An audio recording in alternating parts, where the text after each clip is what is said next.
A thunderclap echoed across the Montana sky as Josephine Edwards urged her horse faster along the narrow forest trail, the first heavy raindrops beginning to fall through the pine canopy above. The year was 1875, and she was already regretting her decision to take the shortcut back to Westcliff after visiting her ailing friend in the neighboring settlement. The normally reliable trail now seemed treacherous as wind whipped through the trees, bending their massive trunks at alarming angles. "Come on, Penny," Josephine whispered to her chestnut mare, patting the horse's neck reassuringly. "Just a little further and we'll be home." At 22, Josephine had lived in Montana territory her entire life, the daughter of settlers who had established a modest but successful general store in Westcliff. She'd grown up with the rugged landscape as her playground, but even she knew better than to be caught in the forest during a summer storm. The wind intensified suddenly, and a sickening crack split the air above. Josephine looked up just in time to see the massive pine toppling toward her. She yanked Penny's reins hard, but the horse reared in panic. Josephine felt herself falling, tumbling from the saddle as the enormous trunk crashed down. She hit the ground with a thud that knocked the breath from her lungs, and then came the crushing weight as the tree pinned her legs to the forest floor. Pain exploded through her lower body. Penny, thankfully unharmed, had bolted in terror. Josephine tried to push herself upright, but her legs were firmly trapped beneath the massive trunk. Rain began to fall more steadily now, soaking through her riding dress as she struggled futilely against the immovable weight. "Help!" She screamed, though she knew the chance of anyone hearing was virtually non-existent on this seldom-traveled trail. "Somebody, please!" Her cries were swallowed by the growing storm, thunder rolling across the sky as if in mocking response. Hours passed, the daylight fading as Josephine drifted between consciousness and a pain-filled haze. The rain had soaked her to the bone, and a dangerous chill had settled into her body. She thought of her parents waiting for her return, of the warm store with its pot-bellied stove and familiar scents of coffee and leather goods. As darkness fell completely, Josephine's hope dwindled. The forest at night was dangerous. Mountain lions, wolves, and bears all claimed this territory. She'd heard tales of travelers lost in these woods, never to be seen again. With her strength fading, she closed her eyes and prayed for a miracle. Miles away, Rueben Foster rode steadily through the downpour, his hat pulled low over his eyes. At 30 years old, he'd spent the last decade wandering from one cow outfit to another, eventually finding himself hired as foreman at the Circle H ranch outside Westcliff. He'd been tracking strays when the storm hit, and now he was making his way back to the ranch, taking the forest shortcut despite the weather. The rain had finally stopped, but the trail was muddy and treacherous. His horse, a sturdy black gelding named Midnight, picked its way carefully through the darkness. Rueben was an experienced horseman who had ridden through far worse conditions during his years on the frontier. Something white caught his eye in the gloom ahead, a horse standing riderless beside the trail. As he drew closer, Rueben recognized it as belonging to the general store in Westcliff, the Edwards family's mare. "Easy, girl," he said, reaching for the horse's bridle. The animal was spooked but seemed unhurt. Rueben frowned, looking around. Someone had been thrown or worse. "Hello," he called into the darkness. "Anyone out there?" At first, there was only silence. Then he heard a faint moan coming from further down the trail. Tying both horses to a nearby branch, Rueben drew his revolver just in case and moved forward cautiously. The fallen tree was massive, stretching across the trail like a barricade. In the dim moonlight that occasionally broke through the clouds, he spotted a figure pinned beneath it, a woman, her pale face the only thing clearly visible in the darkness. "Miss." Rueben holstered his gun and rushed forward, kneeling beside her. "Can you hear me?" Josephine's eyes fluttered open, focusing with difficulty on the man bending over her. For a moment, she thought she was dreaming, that her mind had conjured a rescuer from her desperate prayers. "Help," she whispered, her voice barely audible. "Please." "I've got you," Rueben assured her, quickly assessing the situation. The tree trunk lay across her lower legs, but there was just enough space that he could see she wasn't crushed entirely. With the right leverage, he might be able to free her. "I'm Rueben Foster, foreman at Circle H." "What's your name, Miss?" Josephine Edwards, she managed, teeth chattering from the cold. From Westcliff, Rueben nodded, recognizing the name. "The general store, I've been in a few times." He shrugged out of his duster and draped it over her. "How long have you been out here?" "Since afternoon," she said, closing her eyes briefly against a wave of pain. "My horse spooked when the tree fell. She's fine. I found her up the trail." Rueben moved to examine the tree more carefully. "I'm going to get you out of here, Miss Edwards, but it won't be easy." He returned to the horses, retrieving a length of rope and his axe from his saddle bags. Working methodically, he began cutting branches away from the main trunk, clearing space. Then he positioned himself at the thickest part of the tree, wedging a sturdy branch underneath to create a lever. "This is going to hurt," he warned her. "But I need to lift this enough for you to pull yourself free. Can you do that?" Josephine nodded, gathering what remained of her strength. Rueben braced himself against the makeshift lever, muscles straining as he pushed down with all his might. The massive trunk shifted slightly, lifting just inches off the ground. "Now," he grunted, face red with exertion. Summoning reserves she didn't know she had, Josephine dragged herself backward, crying out as pain tore through her legs. For a terrible moment, she thought she was still stuck, but then she felt her feet come free. She collapsed onto her back just as Rueben released the tree, sending it thudding back to the earth. He was at her side in an instant, examining her legs in the faint moonlight. "Nothing looks broken, but you're badly bruised." His hands were gentle as they probed for injuries. "Can you feel this?" he asked, touching her ankle. "Yes," Josephine winced. "Everything hurts, but I can feel it." Relief flooded Ruben's face. "That's good. You're lucky a few inches higher and it might have crushed your bones completely." He helped her sit up, supporting her shoulders. "We need to get you warm and dry. The ranch is closer than town. I'm going to take you there." "My parents," Josephine protested weakly. "They'll be worried." "Once we get you settled, I'll send one of the hands to let them know you're safe." Ruben's tone brooked no argument. "You're in no condition to ride all the way to Westcliff tonight." Too exhausted to protest further, Josephine nodded. With surprising gentleness for his large frame, Rueben lifted her into his arms and carried her to his horse. He settled her carefully in the saddle, then mounted behind her, one arm securely around her waist to hold her steady. "Just lean back against me," he instructed. "I won't let you fall." The journey to Circle H took over an hour, with Josephine drifting in and out of consciousness against Ruben's solid chest. She was vaguely aware of his warmth, the steady beat of his heart against her back, and the soothing rumble of his voice as he occasionally spoke to the horses. The ranch house finally came into view, a substantial two-story structure with lamplight glowing in the windows despite the late hour. A bunkhouse and several outbuildings clustered nearby, and a man emerged from the main house as they approached. "Foster." "We were about to send out a search party," the man called, then stopped short when he saw Josephine. "What happened?"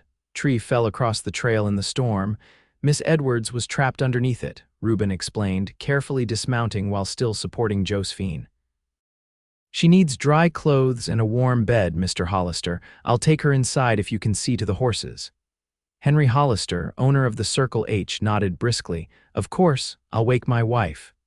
Rueben carried Josephine into the house, following Mrs. Hollister up the stairs to a guest room.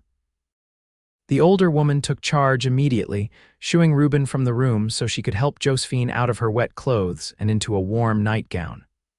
"Your legs are a mess of bruises, child," Mrs. Hollister clucked sympathetically as she tucked Josephine into bed. "But Mr. Foster was right, nothing appears broken. You're fortunate he came along when he did." "Yes," Josephine murmured, already feeling the pull of exhaustion. "Very fortunate." "I've sent Miguel to town to inform your parents," Rueben said from the doorway, respectfully averting his eyes. "He'll let them know you're safe and that we'll bring you home once you've rested." "Thank you," Josephine whispered, her eyes heavy, "for everything." As she drifted off to sleep, her last thought was of the strong arms that had carried her to safety and the steady heartbeat that had lulled her during the ride to the ranch. Rueben Foster was not a man given to distraction. 10 years of cowboying had taught him to keep his mind on his work if he wanted to stay alive. But the next morning, he found his thoughts repeatedly drifting to the woman recuperating in the ranch house. He'd checked on her before heading out at dawn, finding her sleeping peacefully, her dark hair spread across the pillow, her face finally regaining some color. "You're wool gathering again, Foster," Henry Hollister remarked as they rode the north pasture, checking fences damaged in the storm. "That's the second time you've missed what I said." Rueben straightened in the saddle, embarrassed. "Sorry, sir. Just thinking about those calves we need to move from the lower meadow." Hollister's weathered face creased in a knowing smile. "Is that so? Nothing to do with our guest, then?" "Just concerned about her recovery," Rueben replied stiffly. "Of course," Hollister nodded, not pressing further. "Margaret says she's doing better this morning, sore as hell but no lasting damage, it seems." Relief washed through Rueben, though he was careful not to show it. "Good. I can take her back to town tomorrow, then." "No rush," Hollister said mildly. "The Edwards know she's safe. Another day of rest won't hurt her." They worked in companionable silence for a while, mending broken fence posts and stringing new wire. Rueben had been at Circle H for only 8 months, but he'd earned Hollister's respect with his hard work and quiet competence. The ranch owner had even hinted that he might be willing to sell Rueben a small parcel of land someday, a suggestion that had planted the first seeds of permanence in Ruben's wandering soul. By mid-afternoon, they'd finished the most urgent repairs, and Rueben headed back to the ranch house to check on a shipment of supplies that was due from Westcliff. As he approached, he saw Josephine sitting on the front porch, wrapped in a quilt despite the summer warmth. She looked up at the sound of his horse, and something in her expression made his heart quicken. "Mr. Foster," she greeted him as he dismounted. "Mrs. Hollister said I should get some fresh air. How are you feeling?" he asked, removing his hat as he stepped onto the porch. "Like I've been run over by a stagecoach," Josephine admitted with a small smile. "But alive, thanks to you." Rueben shifted uncomfortably, unused to gratitude. "Anyone would have done the same, perhaps, but it was you who found me." Her brown eyes met his directly. "My father always says there are no coincidences, only God's timing." "I'm not sure God has much use for a rough cowhand like me," Rueben said, the words escaping before he could stop them. Josephine studied him thoughtfully. "I disagree. I think he knew exactly what he was doing when he sent you down that trail last night." An awkward silence fell between them, broken only when Mrs. Hollister called from inside that the supply wagon had arrived. Rueben excused himself, grateful for the interruption, but as he walked away, he felt Josephine's eyes following him. The wagon driver was none other than Thomas Edwards, Josephine's father, who had decided to make the delivery himself so he could see his daughter. "Mr. Foster," he said, pumping Ruben's hand vigorously, "I can't thank you enough for saving my Josie. When that storm hit and she didn't come home, her mother and I feared the worst." "I'm just glad I happened along when I did," Rueben replied, helping the older man unload crates of supplies. "Not happenstance, my boy, Providence." Edwards clapped him on the shoulder. "You must come to Sunday dinner when Josie's feeling better. Martha, that's my wife, makes the best apple pie in the territory." Before Rueben could formulate a polite refusal, Edwards was already climbing the porch steps to greet his daughter, leaving the cowboy to finish unloading the wagon alone. Through the open windows, he could hear their reunion, Josephine's soft voice explaining what had happened, her father's concerned questions, and Mrs. Hollister assuring him that his daughter was receiving the best of care. "The doc from town stopped by this morning," Henry Hollister added, joining the conversation. "Says she's mighty lucky. A few more hours out there in the cold and wet, and it might have been pneumonia or worse." Rueben tried not to listen, focusing instead on stacking the supplies in the storage room, but he couldn't help overhearing Thomas Edwards' booming voice. "Young Foster must be stronger than he looks to lift that tree. Josie says it was big as a house." "It wasn't quite that large, Papa," Josephine's embarrassed correction floated through the window. "Well, strong enough to save you, and that's what matters," Edwards replied firmly. I've always liked the look of him when he comes into the store, quiet sort but solid. Rueben felt his neck grow warm, grateful no one could see his reaction. He finished his task quickly and headed to the bunkhouse to clean up before dinner, determined to maintain a professional distance from both Josephine and her grateful father. 2 days later, Rueben helped Josephine into the buckboard that would take her home to Westcliff. Her legs were still badly bruised but healing well, and she insisted she was strong enough to make the journey. Thomas Edwards had offered to come collect her, but ranch business had kept him in town, so the task fell to Rueben. "I've packed some of Margaret's liniment for the bruising," Mrs. Hollister fussed, tucking a small jar into the basket at Josephine's feet. "Apply it morning and night until the color fades." "Thank you for everything," Josephine said, embracing the older woman warmly. "You've been so kind." "Nonsense, child. It was a pleasure to have another woman around, even under such circumstances." Mrs. Hollister stepped back, giving her husband room to say his goodbyes. "Safe journey, Miss Edwards," Henry Hollister said, tipping his hat. "You're welcome at Circle H any time." Rueben climbed up beside Josephine, taking the reins. The journey to Westcliff would take most of the morning, and he'd privately decided this would be the end of his involvement with Josephine Edwards. He'd done his duty by rescuing her and ensuring her recovery. Now life would return to normal days filled with cattle and horses, not brown-eyed women with brave smiles. "I've never properly thanked you," Josephine said as they left the ranch behind, the buckboard swaying gently over the rutted road. "You've thanked me plenty," Rueben replied, eyes fixed on the trail ahead. "No, I haven't." Her voice was soft but determined. "You saved my life, Mr. Foster. Words seem inadequate." Rueben glanced at her, noting the earnest expression on her face. "Then consider it done. No more thanks needed." A smile quirked the corner of her mouth. "Are you always this difficult to compliment?" Despite himself, Rueben felt an answering smile tug at his lips. "According to most, I'm difficult all around, Miss Edwards." "Josephine, please." "After all, you've seen me at my worst half drowned and trapped like a rabbit." "Then you should call me Rueben," he offered, surprising himself. They fell into an easier conversation after that, with Josephine asking about his work at Circle H and Rueben inquiring about her family's store. He learned that she helped her parents run the business, keeping the books and ordering inventory, skills she'd learned at the small school in Westcliff before it closed for lack of a teacher. "Papa wants to send me to Helena for proper bookkeeping training," she confided. "But Mama worries the city will be too dangerous." "What do you want?" Rueben asked. Josephine looked momentarily startled, as if no one had asked her that question before. "I want to learn," she said finally.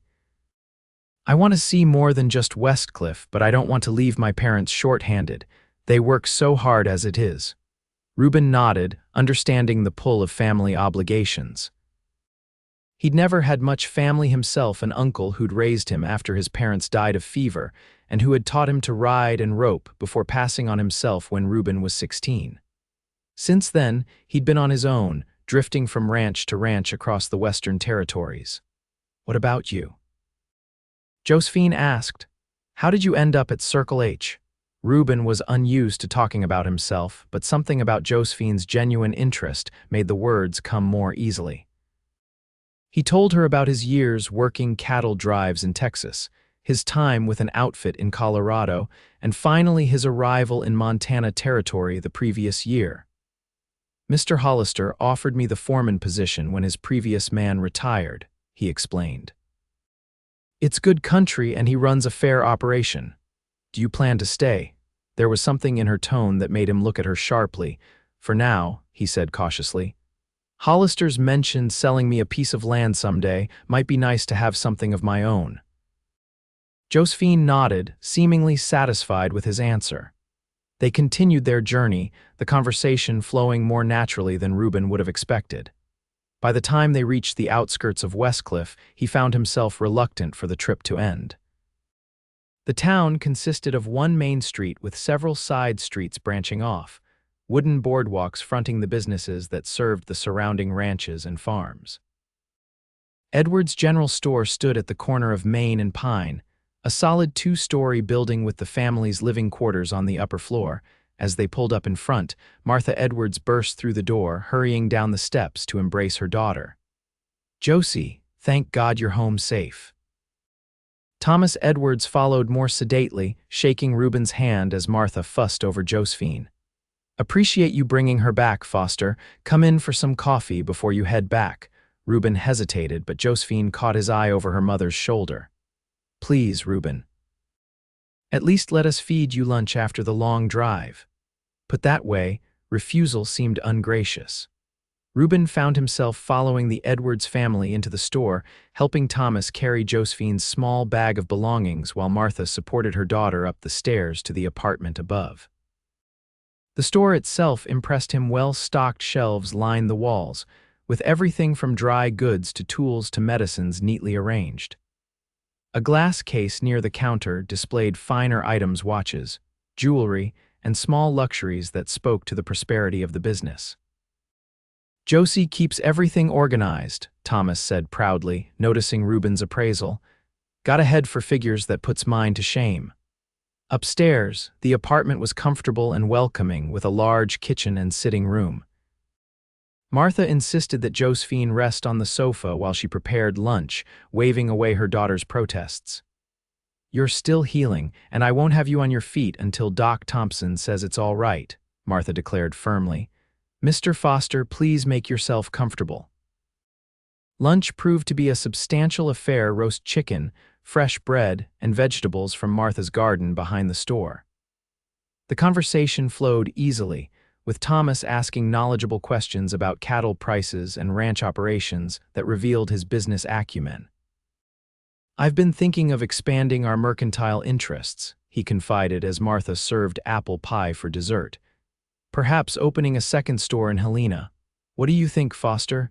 Is the territory growing fast enough to support it?" "Papa, Mr. Foster is a ranch foreman, not a businessman," Josephine chided gently. "But he sees the traffic through the territory," Thomas argued. "He'd know if there's money to be made in expansion." Ruben considered the question seriously. "There's certainly growth happening. Railroads pushing closer every year, but Helena already has established merchants. Might be better to look at some of the newer settlements." Thomas nodded thoughtfully. "Sound advice. You've got a good head on your shoulders, young man." The afternoon passed pleasantly, and by the time Ruben prepared to leave, he'd somehow agreed to return for Sunday dinner the following week. Standing on the boardwalk outside the store, he found himself reluctant to mount up and ride back to Circle H. "Thank you again," Josephine said, standing in the doorway. Her color was much improved, and she'd changed into a simple blue dress that brought out the warmth in her eyes. "For everything." "Take care of yourself, Josephine," Ruben replied, settling his hat on his head. "Stay away from falling trees."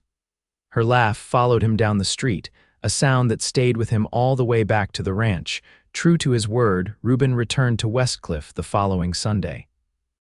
He'd told himself it was merely a courtesy. The Edwards family had been insistent, and it would be rude to refuse their hospitality after they'd been so grateful for his help with Josephine. He wore his best shirt and brushed his hat carefully before entering town, nodding to the locals he recognized as he made his way to the general store. It was closed for business, being Sunday, but Thomas Edwards was waiting on the porch, smoking a pipe. "Foster." "Right on time," he greeted Ruben warmly. "The women are putting the finishing touches on dinner. Come up and have a drink first." Upstairs, Ruben found the apartment filled with delicious aromas. Martha Edwards wiped her hands on her apron to welcome him while Josephine turned from the stove, a smile lighting her face when she saw him. "You came," she said simply.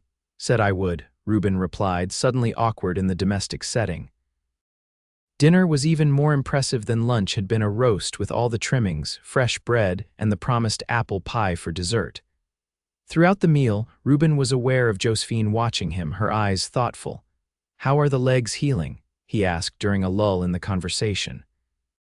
"Much better," she replied. "The bruises are fading and I'm barely limping now. Mrs. Hollister's liniment worked wonders." "Josie's been helping in the store again, though I've told her not to overdo it," Martha added. She's determined to get back to normal as quickly as possible. "I've never been good at sitting still," Josephine admitted. "And the store needs attention. We have the quarterly inventory coming up." After dinner, Thomas suggested a walk through town to aid digestion. Martha declined, saying she'd clear up, but encouraged Josephine to join them. The three set out along Main Street, Thomas pointing out recent improvements to the town, a new hitching post outside the saloon, fresh paint on the schoolhouse. "Mayor's talking about bringing in a new teacher this fall," he remarked.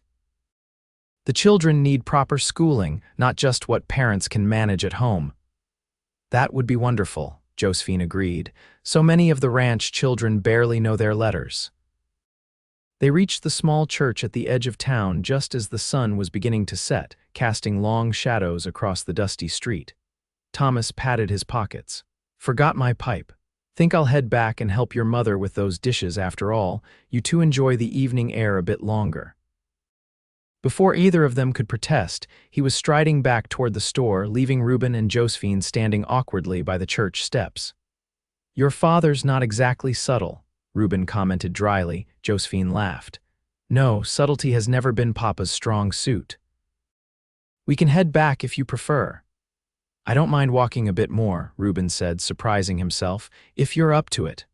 They continued past the church to where the town gave way to open prairie, the mountains visible in the distance, painted gold and purple by the setting sun. A gentle breeze carried the scent of sage and summer grass. "It's beautiful here," Josephine said softly. "I sometimes think about leaving, seeing other places like Helena or even back east, but then evenings like this make me wonder why anyone would want to be anywhere else." Rueben nodded, understanding completely. "I've seen a fair bit of country, Montana's special."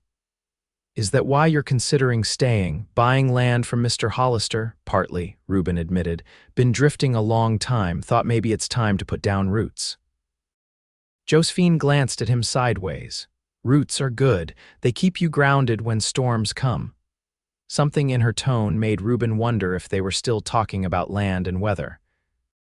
He cleared his throat, suddenly aware of how alone they were on the edge of town, the distance between them having narrowed without his conscious intent.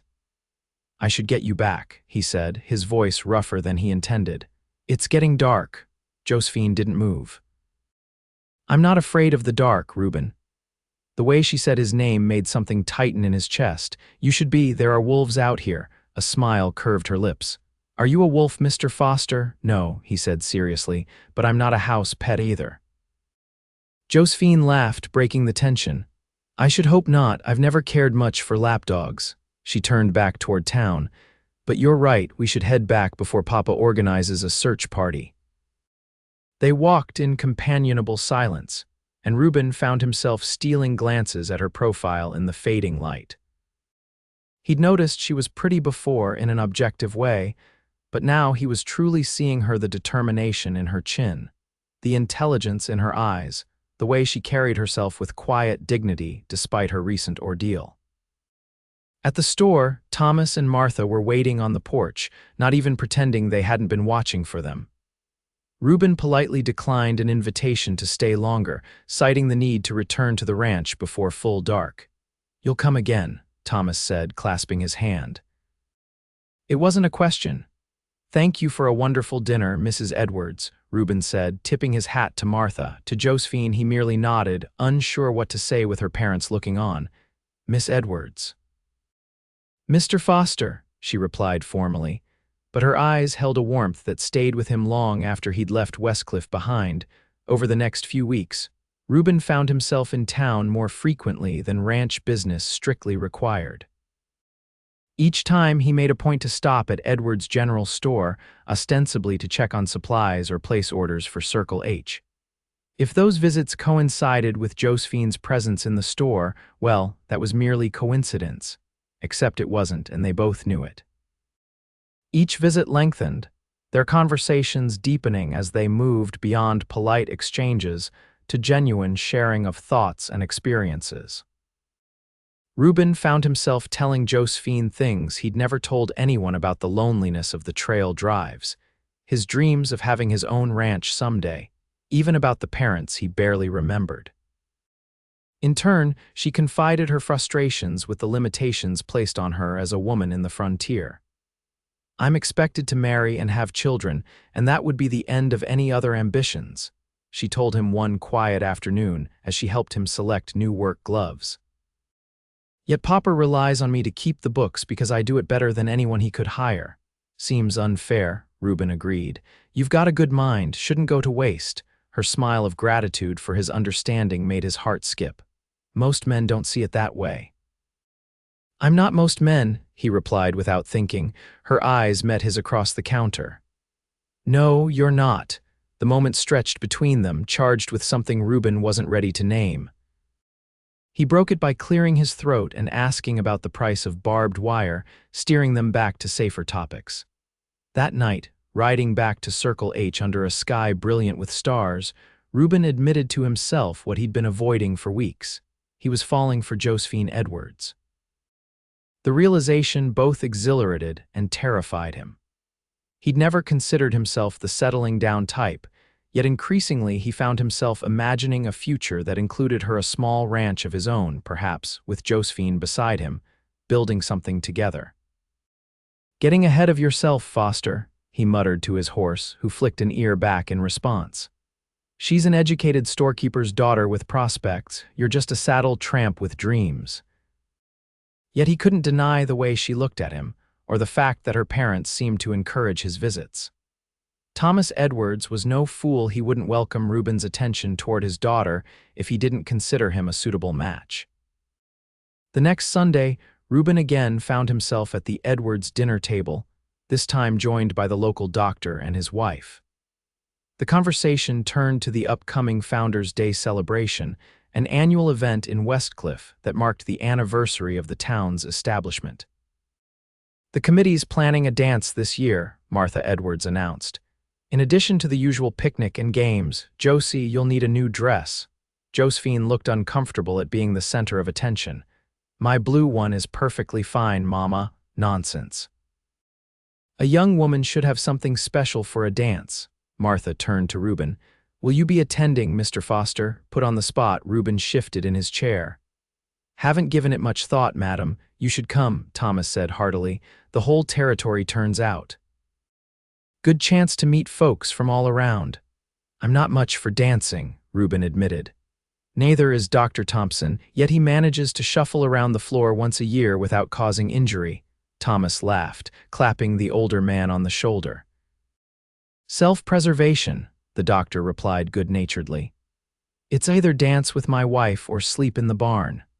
Later, as Rueben prepared to leave, Josephine walked him to his horse, the first stars just beginning to appear in the twilight sky. "You don't have to come to the dance," she said quietly. "I know Papa can be pushy." Rueben adjusted his saddle, taking his time before responding. "Would you want me there?" Josephine hesitated only a moment. "Yes." The simple honesty of her answer made him turn to face her. "Then I'll be there." Her smile was worth any discomfort he might feel at a social gathering. "I'll save you a dance, Mr. Foster." "Just one?" he asked, emboldened. "To start with," she replied, a teasing note in her voice. "We'll see how the evening progresses." Rueben mounted his horse, looking down at her standing in the gathering dusk. "Good night, Josephine." "Good night, Rueben. Ride safe." The Founders' Day celebration fell on a Saturday in late August, a perfect late summer day with clear skies and a gentle breeze. The entire town of Westcliff turned out, along with folks from the surrounding ranches and farms. Tables laden with food filled the town square, and bunting decorated the storefronts.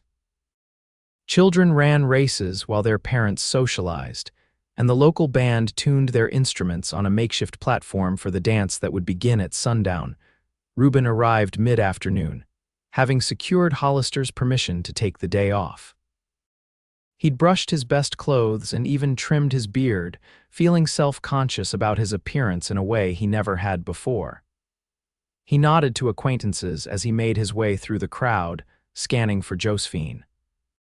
He spotted Thomas Edwards first, engaged in animated conversation with the mayor near the lemonade stand.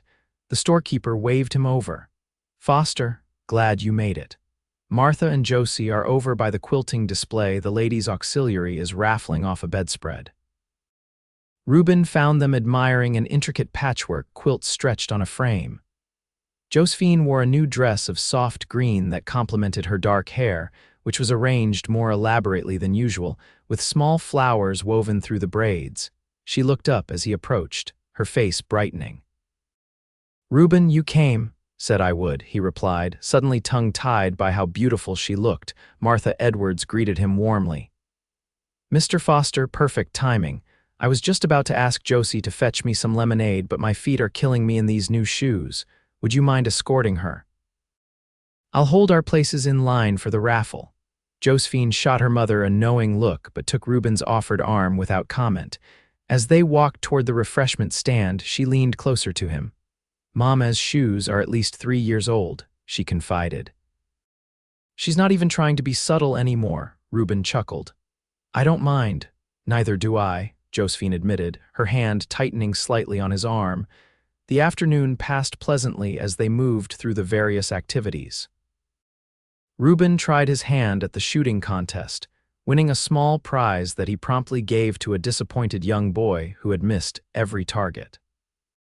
Josephine introduced him to what seemed like every resident of Westcliff, many of whom greeted him with knowing smiles that suggested the entire town had noticed his interest in the storekeeper's daughter. As the sun began to set, lanterns were lit around the square and the band struck up a lively tune. Couples began to form on the dance floor, a large area of packed earth that had been swept clean for the occasion.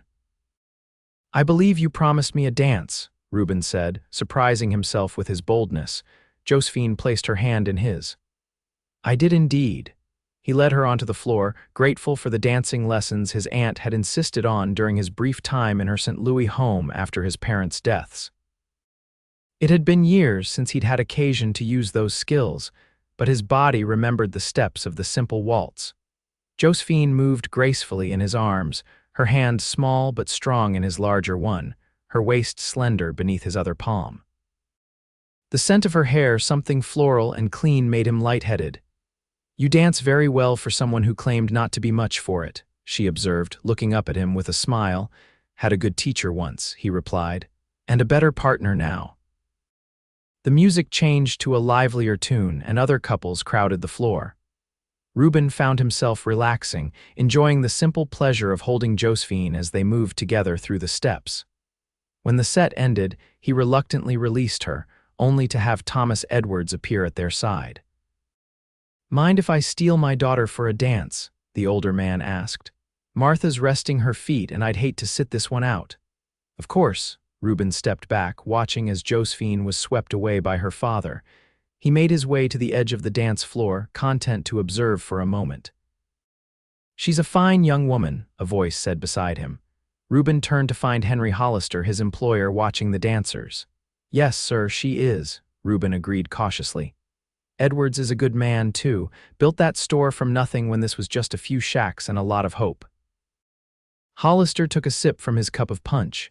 "He's particular about his daughter, as he should be." Rueben tensed, unsure where this conversation was heading. "I respect that, sir." Hollister nodded thoughtfully. "Thought you might. That's why I'm going to make you an offer, Foster. That piece of land we discussed, the section along Pine Creek with the natural meadow, I'm ready to sell it to you if you're interested." Caught off guard, Rueben stared at his employer. "Sir, you've put in good work this past year. Saved me money with your breeding recommendations, kept the hands in line. You deserve a chance to build something of your own." Hollister's gaze returned to the dance floor, where Josephine was now dancing with the doctor. "A man needs a stake in the ground if he's thinking of taking a wife." Heat crawled up Ruben's neck. "I haven't, that is, Miss Edwards, and I haven't discussed," Hollister chuckled. "Didn't say you had, but I've got eyes, Foster. So does everyone else in Westcliff." He clapped Rueben on the shoulder. "Think about my offer. Land's good, water's reliable, and it's close enough to town to be convenient but far enough for privacy. Price is fair, and I can give you terms if needed." Before Rueben could respond, the older man moved away, leaving him stunned by the unexpected opportunity. The piece of land Hollister mentioned was indeed ideal. He'd admired it many times during his work on Circle H. With careful management, it could support a modest herd, enough to establish a viable ranch that could grow over time, a ranch of his own. The dream he'd carried for years, suddenly within reach. The music ended and Josephine returned to his side, her cheeks flushed from dancing. "What did Mr. Hollister want? You look like you've seen a ghost." Rueben hesitated, then decided on honesty.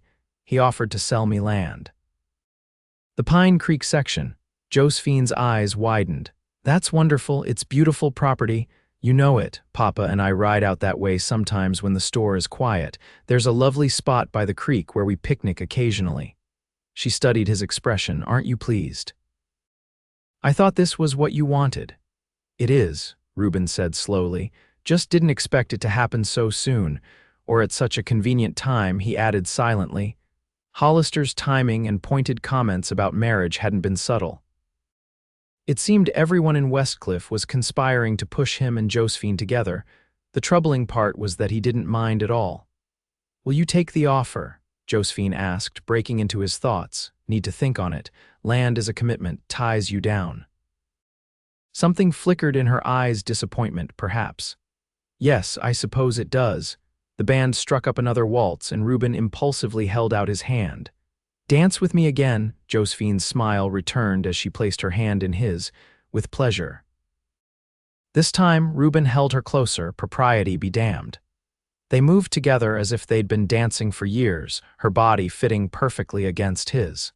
When the music ended, he didn't immediately release her, and she made no move to step away. "Josephine," he said softly, her name a question and a promise all at once. She looked up at him, her eyes reflecting the lantern light. "Yes, Rueben?" What he might have said next was interrupted by Martha Edwards announcing that the raffled quilt was about to be awarded. The moment broken, they moved apart, joining the crowd gathering around the quilting display. Later that night, as the celebration wound down and families began heading home, Rueben walked Josephine and her parents back to the store. Thomas and Martha went inside, but Josephine lingered on the porch. "Thank you for coming today," she said. "I enjoyed the dances." "So did I." Rueben shifted his weight, suddenly nervous. "Josephine, I've been thinking," "Yes," she prompted when he paused. "If I were to buy that land, if I were to start building something there, would you? That is, might you consider?" He trailed off, frustrated by his inability to find the right words. Josephine stepped closer, her expression soft in the moonlight. "Are you asking if I would visit your ranch, Rueben?" "No," he said firmly. "I'm asking if you'd consider sharing it with me." The words hung in the night air between them. Josephine's eyes widened, and for a terrible moment Rueben thought he'd overstepped, moved too quickly. Then she smiled, a slow, radiant smile that transformed her face. "I would consider it very seriously, Mr. Foster." Relief and joy surged through him. Before he could second-guess himself, Rueben closed the distance between them, one hand gently cupping her cheek as he bent to kiss her. Her lips were soft beneath his, yielding yet responsive, and he felt her hand come up to rest against his chest over his pounding heart. The kiss was brief but perfect, a promise of more to come. When they parted, Josephine's eyes remained closed for a moment, as if savoring the sensation. "I should go in," she whispered, though she made no move to leave. "You should," Rueben agreed, equally motionless. "Will you speak to my father?" "Tomorrow," he promised. "I'll come by after church," she nodded, finally stepping back. "Good night, Rueben." "Good night, Josephine." He waited until she was safely inside before mounting his horse for the ride back to Circle H. The night was clear, stars scattered like diamonds across the velvet sky, and Rueben felt a sense of rightness, of pieces falling into place. Tomorrow he would speak to Thomas Edwards, and then to Henry Hollister. He would begin the process of claiming his land, of building a future that now, he dared to hope, would include Josephine. The next morning, Rueben dressed with particular care before riding into Westcliff for Sunday services. The small church was packed, as usual, with ranchers and townspeople alike. He spotted Josephine sitting with her parents in their usual pew near the front, her dark hair neatly arranged beneath a modest bonnet. She didn't turn, but Rueben had the distinct impression she was aware of his presence as he slipped into a seat near the back. The service passed in a blur, Rueben barely hearing the minister's words as he rehearsed what he would say to Thomas Edwards. By the time the final hymn was sung, his collar felt uncomfortably tight, and his palms were damp with nervous sweat. Outside, as the congregation dispersed, he made his way toward the Edwards family. Josephine saw him first, a smile blooming on her face that made his heart race. She murmured something to her mother, who nodded and drew Thomas's attention to Ruben's approach. Foster. "Good sermon today, wasn't it?" Thomas greeted him heartily. "Yes, sir," Rueben replied, though he couldn't have recalled a word of it. "Mr. Edwards, might I have a word with you in private?" Thomas's eyebrows rose slightly, but his expression remained genial. "Of course." "Martha, Josie, why don't you head on home and get dinner started? Foster and I will be along directly." The two men walked a short distance from the church, stopping beneath the shade of a large cottonwood tree. Rueben removed his hat, twisting the brim slightly in his hands before forcing himself to stop the nervous gesture. "Mr. Edwards, I have great respect for you and your family," he began formally. "In particular, I've come to admire your daughter very much." Thomas nodded, his face giving nothing away. "Go on. Josephine is the finest woman I've ever known, intelligent, kind, and strong. I believe we could build a good life together." Rueben took a deep breath. "Sir, I'm asking your permission to court your daughter with the intention of asking for her hand in marriage if she'll have me." For a long moment, Thomas was silent, his weathered face thoughtful. Then he smiled, a genuine expression that reached his eyes. "Took you long enough to ask, son." "Martha and I were beginning to wonder if you'd ever get around to it." Relief washed over Rueben. "Then you approve, sir?" "I approve of you, Foster. You're a hard worker with a good head on your shoulders. More importantly, you look at my Josie like she's the sunrise after a long night." Thomas placed a hand on Ruben's shoulder. "But it's her decision, not mine. If she'll have you, you have my blessing." "Thank you, sir. I've spoken to Mr. Hollister about purchasing land the Pine Creek section. I want to have something solid to offer her." Thomas nodded approvingly. "Good land." "I know it well." He paused, then added more seriously, "I won't pretend it won't be hard work, starting a ranch from scratch, but if anyone can make a go of it, I believe you can." "I appreciate your confidence, sir." They walked back toward the store, Thomas asking practical questions about Ruben's plans for the property, how many cattle he intended to start with, what structures he'd need to build first, whether he had sufficient funds for the initial purchase. By the time they reached the store, Rueben felt as if he'd passed a crucial examination. Martha and Josephine were waiting in the kitchen, the table already set for dinner. Josephine's questioning glance moved from Rueben to her father and back, but neither man immediately revealed the nature of their conversation. It wasn't until after the meal, as Martha served coffee, that Thomas cleared his throat meaningfully. "Martha, I think Foster here has something he'd like to discuss with Josie.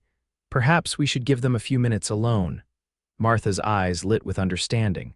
"Of course. Thomas, help me check the inventory in the storeroom, won't you? We've been running low on several items."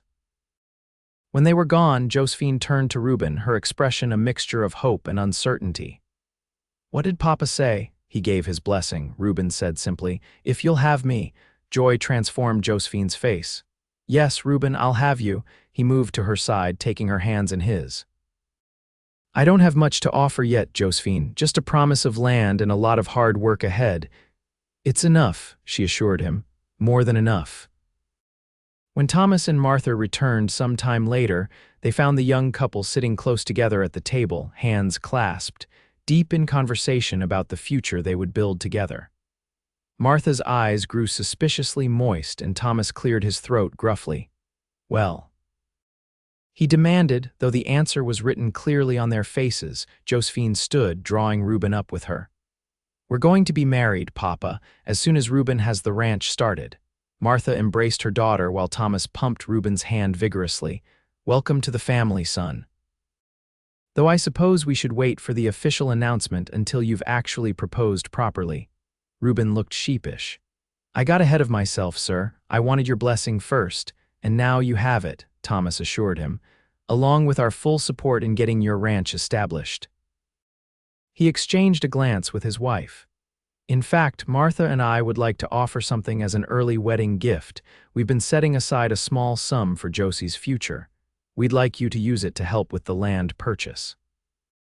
"That's very generous," Rueben began, uncomfortable with the idea of taking their money.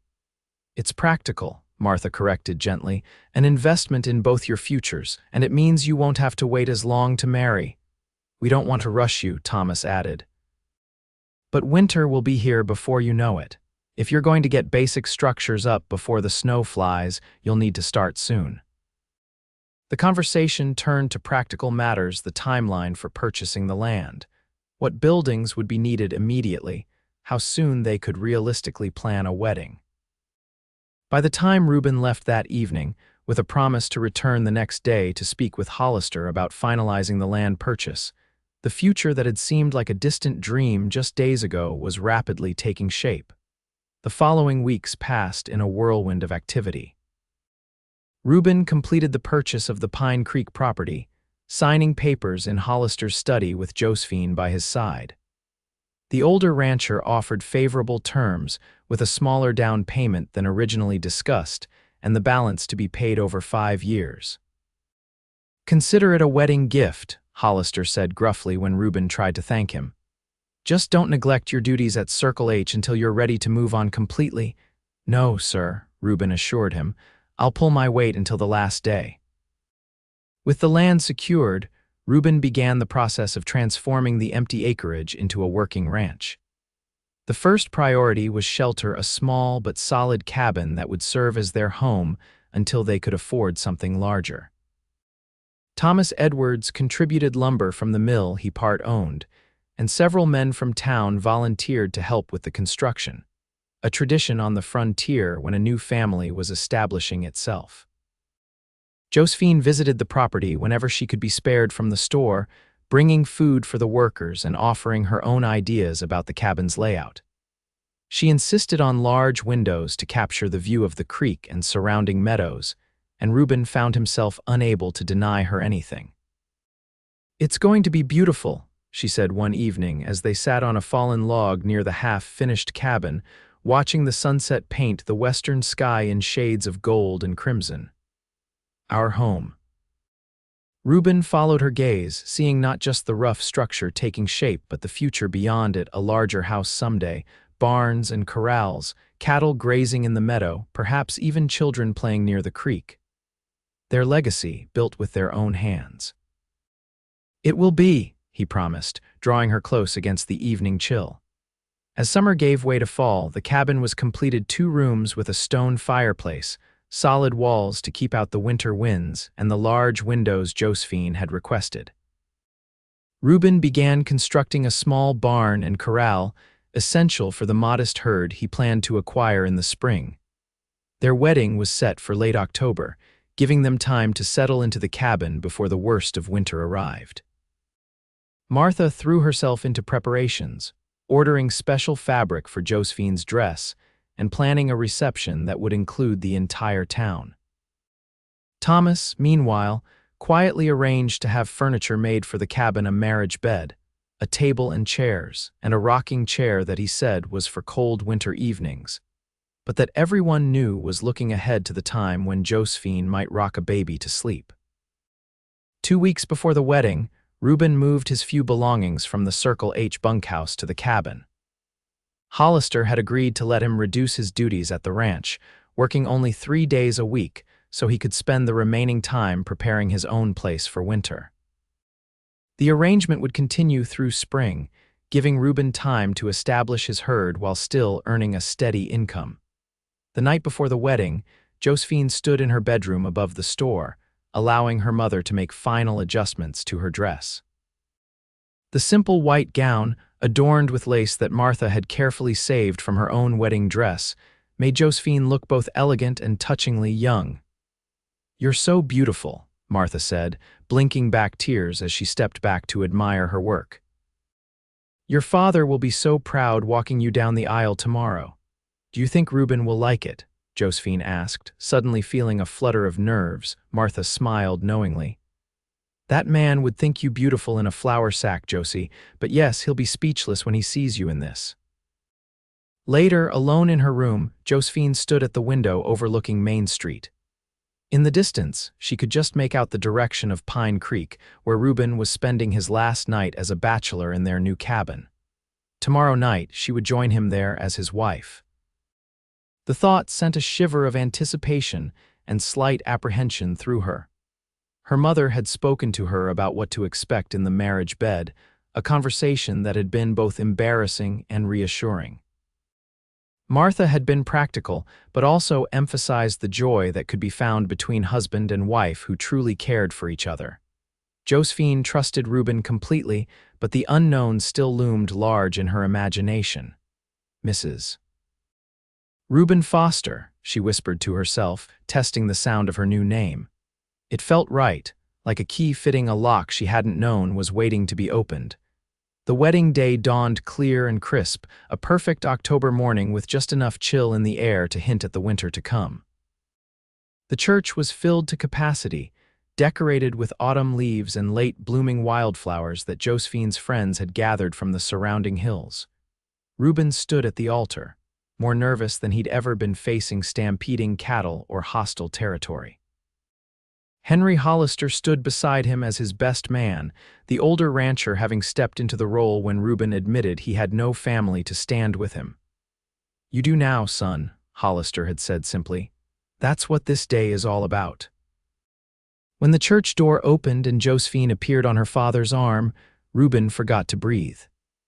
She was radiant, her dark hair crowned with a wreath of small white flowers, her face glowing with happiness as their eyes met across the crowded church. The ceremony itself passed in a blur for both of them, the minister's words, the exchange of simple gold bands, the moment when they were pronounced husband and wife. Ruben's kiss was gentle and brief, mindful of the audience, but his eyes promised more for later. The reception at the town hall lasted well into the evening, with food and dancing and much good-natured teasing of the newlyweds. As the celebration wound down, Thomas pulled Rueben aside. "I've had the wagon prepared," he said, "and Martha's packed a basket of food for tomorrow." "No need for Josie to cook on her first day as your wife." Rueben clasped his father-in-law's hand gratefully. "Thank you, sir, for everything." "Take care of her, son," Thomas said, his voice gruff with emotion. "She's precious to us." "She's precious to me too," Rueben assured him. "I'll spend my life making her happy." The ride to their cabin was quiet, both of them tired from the day's excitement but also acutely aware of what awaited them. The night was clear, stars scattered like diamond dust across the black velvet sky, and a nearly full moon illuminated the trail. When they arrived at the cabin, Rueben helped Josephine down from the wagon, then surprised her by sweeping her into his arms to carry her across the threshold. "Welcome home, Mrs. Foster," he said, setting her gently on her feet in the main room of their cabin. Someone, probably Martha or one of Josephine's friends, had been there ahead of them. The fireplace was laid with wood ready to light, and the bed in the small adjoining room was turned down, with fresh linens and the colorful quilt that had been a wedding gift from the ladies' auxiliary. Rueben busied himself lighting the fire and tending to the horses while Josephine explored their home, touching the furniture, adjusting the curtains her mother had made, familiarizing herself with the space that was now truly theirs. By the time Rueben returned from the barn, she had shed her traveling cloak and was sitting by the fire, her wedding dress gleaming in the firelight. "Are you hungry?" she asked, suddenly shy. "I could warm something from the basket Mama sent." "Not for food," Rueben said honestly, crossing to kneel before her. He took her hands in his, studying her face in the flickering light. "Are you afraid?" Josephine considered the question seriously. "A little," she admitted. "Not of you, never of you, just of not knowing." Rueben nodded, understanding. "We'll learn together," he promised, "and we have all the time in the world."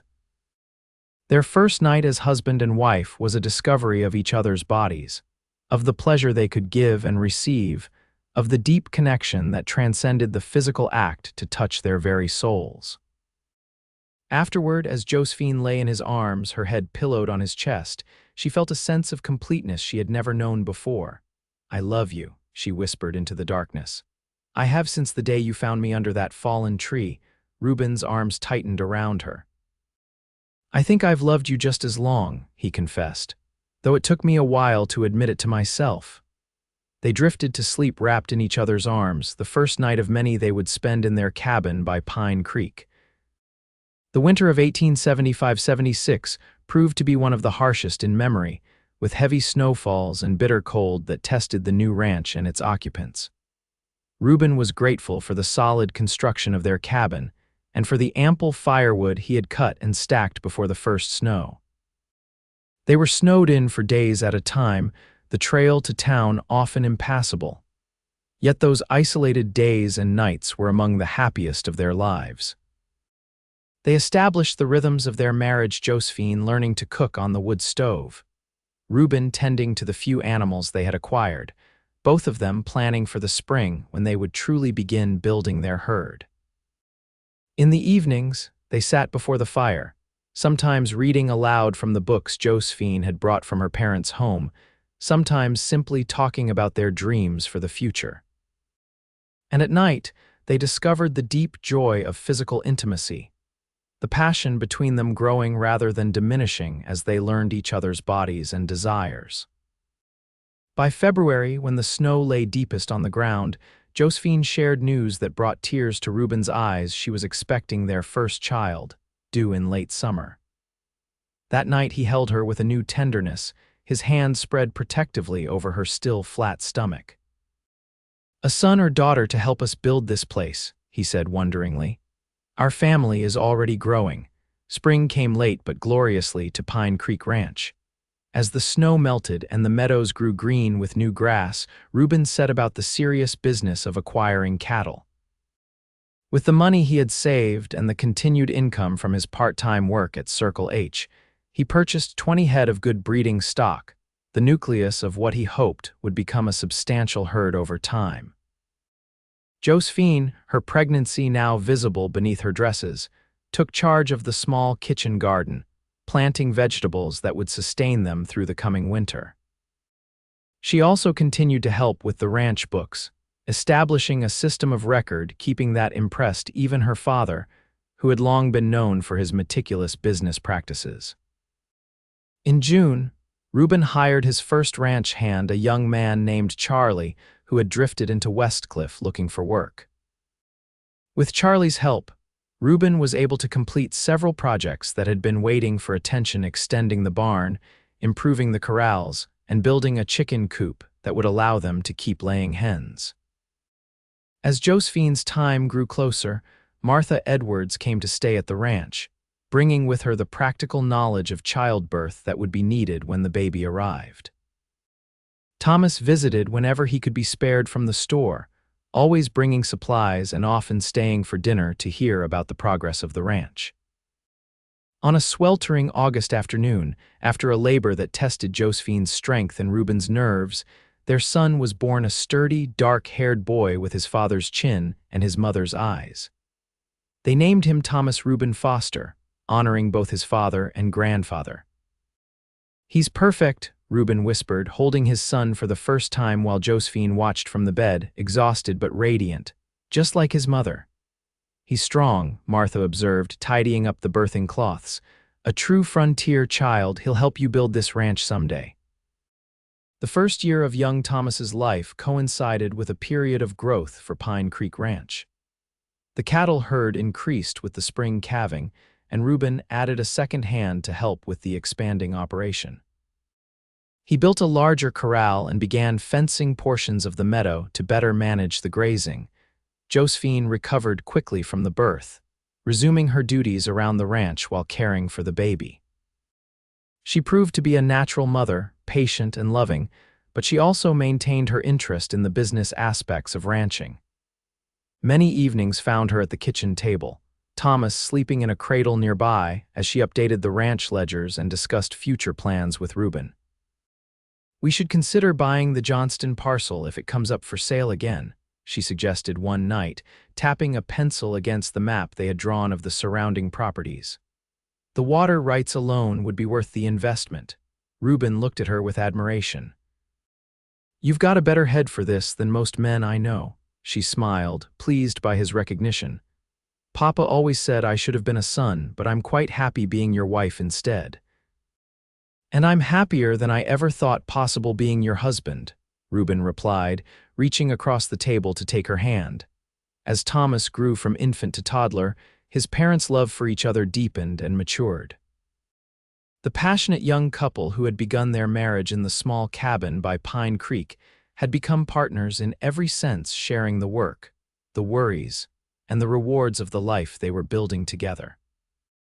The ranch prospered steadily, not with dramatic success, but with the slow, solid growth that characterized sustainable operations in the challenging Montana environment.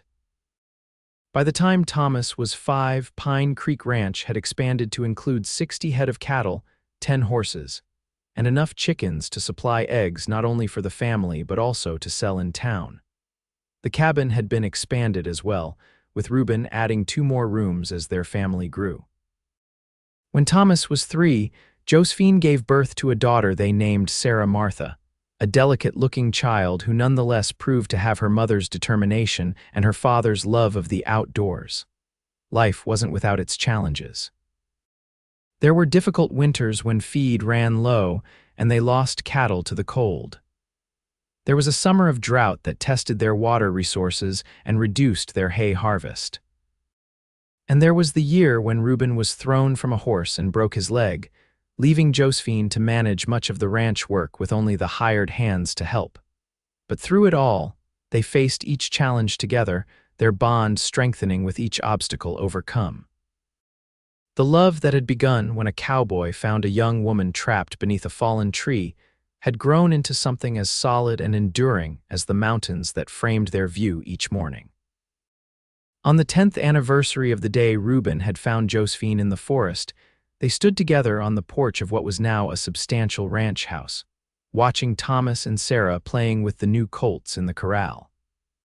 The ranch had grown beyond their early dreams, 200 head of cattle, prime grazing land extending as far as they could see, and a reputation throughout the territory for quality stock. "Did you ever imagine this?" Josephine asked, leaning against her husband's shoulder. At 32, she was still as beautiful as the day he'd first seen her, though her face now held the character that came from a decade of frontier life, of motherhood, of partnership.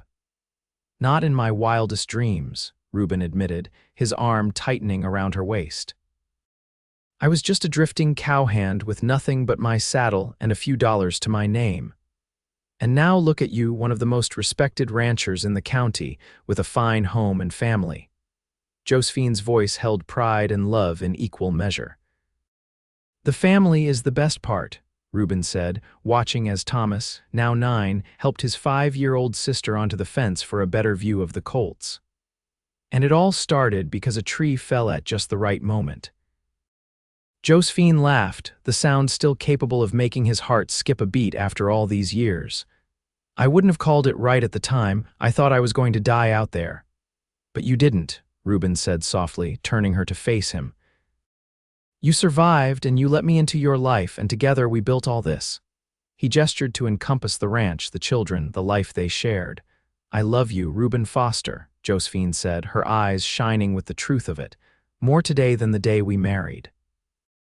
"And I love you, Josephine Foster," he replied, bending to kiss her with the same tenderness he had shown on their wedding day, but deepened now by years of shared joys and sorrows, triumphs and challenges. Later that night, with the children asleep and the ranch quiet around them, they lay together in their bedroom, the moon casting silver light through the window Josephine had insisted on all those years ago. Rueben propped himself on one elbow, looking down at his wife's face in the soft illumination. "You freed me, you know," he said quietly. "Not just from loneliness, but from fear of putting down roots, of caring too much, of losing what I loved."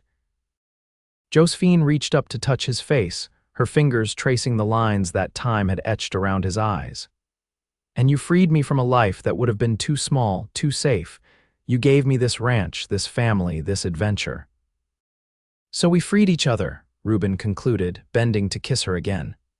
"Yes," Josephine agreed, drawing him closer. "Your body freed mine from that fallen tree, but your love freed my heart to become more than I ever dreamed possible." Outside, the Montana night wrapped around Pine Creek Ranch like a protective blanket, stars watching over the home and family that had grown from a chance encounter in a storm-swept forest. Inside, the love that had been kindled that day continued to burn bright, warming the hearts of all who sheltered in its glow. The legacy of Rueben and Josephine Foster would extend far beyond their lifetimes, in the ranch that bore their name, in the children and grandchildren who would carry their values forward, and in the story told and retold through generations of how a cowboy found a woman trapped under a fallen tree, freed her body, and then her heart.